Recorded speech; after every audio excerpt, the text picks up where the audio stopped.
Welcome to our channel. Today we how to update design system documentation in Notion for Teams, detailed guide step by step clearly. Open your Notion workspace. Navigate to the section where your design system documentation is located. Identify the specific document that needs updating. Review the content of the document to understand what information is outdated. Gather the latest resources, including design files, style guides, and component libraries. Determine the key updates required for your documentation. Make a checklist of the changes needed for clarity and completeness. Start editing the document by clicking the Edit button in Notion. Update text sections with newly acquired information. Ensure that all design elements are accurately represented.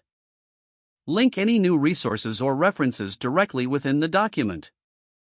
Add comments or notes to clarify any changes for team members. Review the document for formatting consistency. Ensure that headings, lists, and images are aligned with your team's style guide. If applicable, create a summary section to highlight major changes. Invite team members to review the updated document by using the Share option. Encourage them to leave feedback directly in Notion for transparency. Finalize the document based on the feedback received. Check for any broken links or missing assets before publishing.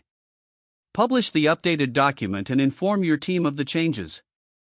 Set a reminder to review and update the documentation regularly. Promote ongoing collaboration to keep the design system relevant. If the page does not load, refresh the browser or try again in a private or incognito window. Make sure you are using the correct email address, then retype it carefully to avoid small typos. If your password is not accepted, use the Reset option and create a new strong password you can remember. Check your spam folder for verification or security emails, then complete any requested confirmation steps. Enable two-factor authentication if available to improve account security and reduce unauthorized access risk. After signing in, review your profile details so your contact information and settings are accurate and current. Don't forget to like this video and subscribe to our channel for more step-by-step tech guides.